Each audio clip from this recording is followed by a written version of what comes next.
Yung tao pa kasi si Boss Bert eh. Hindi mo naman tatay yun.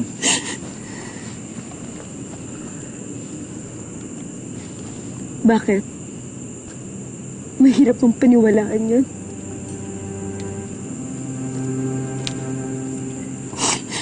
Maricel, kung anak ka niya, hindi ka dapat ganyan. Siya nagpapahirap ng buhay ng mga tao dito. Pero ikaw, simula na dumating ka sa amin, gumaan lahat, Maricel. Isipin mo na lang patay na siya. Patay na yung tatay mo. Turuan mo na lang maging mandi dun sarili mo. Ganun lang ba kadali yun? Hindi mo alam yung pinagdaanan ko nung nalaman ko na siya yung totoo kong tatay.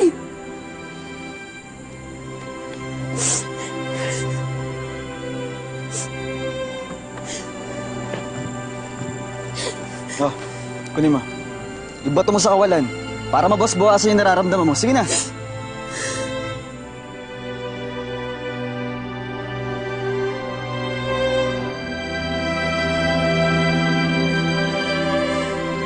Hinarap ko siya!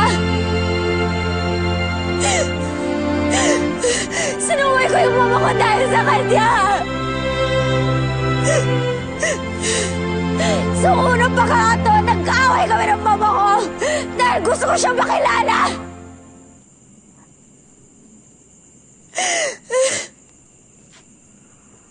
Nagalit pa ako kay mama kasi akala ko sinisiraan niya yung Robert na yun!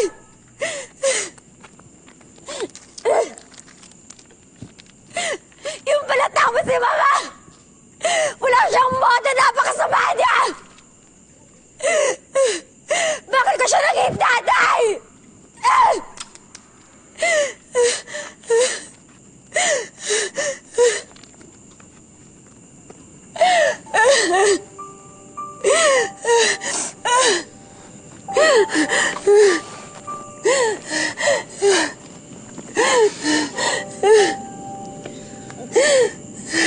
Alam mo, Maricel, lalo ko lang maapektuhan kapag naganap ka pa ng sagot sa tanong mo. Simple lang naman eh. Kung ayaw niya sa'yo, bakit kailangan pa ipagpilita yung sarili mo? Baka saktan ka lang niya ulit kapag lumapit ka sa kanya. Alam mo, kahit kailan, hindi ako sinaktan ng mama ko. Hindi siya yung totoo kong magulang. Pero mahal na mahal niya ako. Lagi niyang sinasabi sa akin, ako yung pinakamahalagang tao sa buhay niya. Samantalang yung sarili kong ama,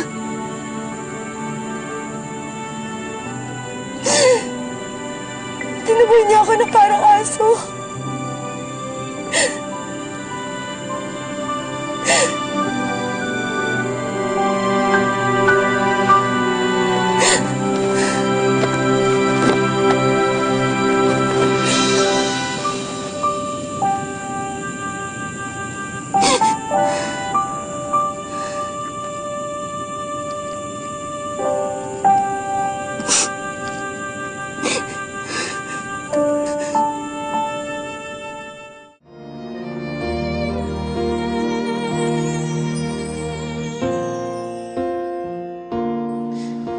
Mami, sinaktan ka rin ba ng Robert na yun kaya kayo naghiwalay noon?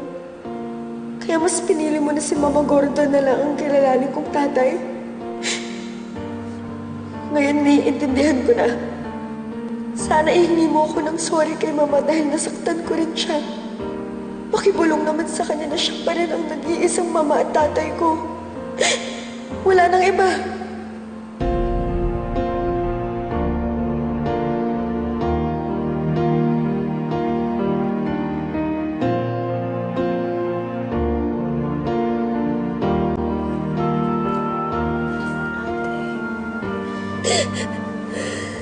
Huwag mo lang sarilinin yan.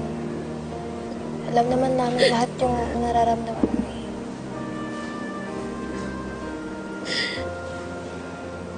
Kung madamay pa kayo, ako yung pinakamatanda dito. Dapat maging matibay ako.